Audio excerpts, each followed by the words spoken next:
t'appelles Polza Mancini, 38 ans, sans domicile connu, et avant de faire la route, tu étais écrivain. Correct? Oui. Est-ce que tu sais pourquoi tu es ici? C'est à cause de ce que j'ai fait à Carole. Et qu'est-ce que tu lui as fait à Carole?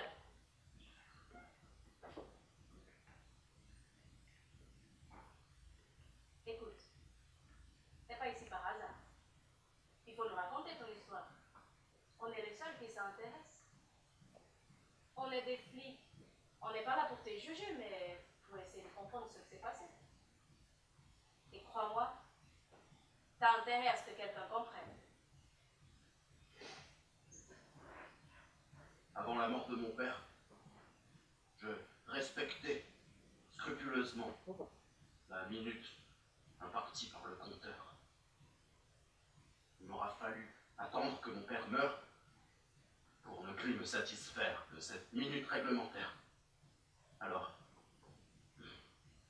maintenant, si j'ai besoin de plus de temps, je le prends.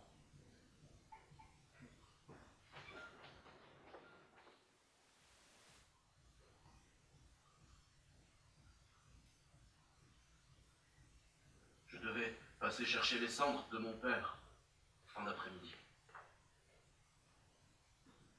J'ai jamais eu le courage. Bien, et qu'est-ce que tu as fait ensuite? Ensuite, je suis rentré chez moi. Il était tard, ma femme dormait.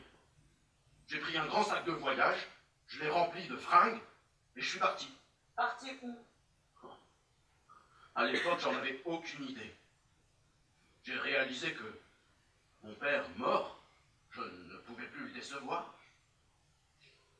J'étais libre. L'évidence, c'était d'expérimenter pleinement cette liberté nouvelle, avant de m'échouer à mon tour sur un lit d'hôpital. Donc, en une nuit, tu passes d'écrivain à SDF. C'est quoi? Un accident d'ascenseur social?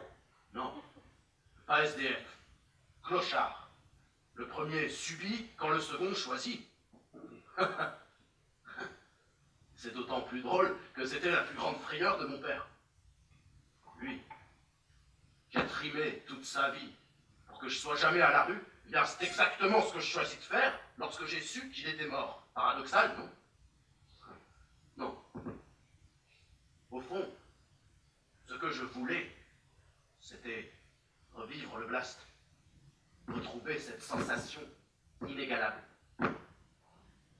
Parce que j'ai réellement commencé à vivre à partir de ce moment-là. J'avais enfin trouvé une alternative à la norme.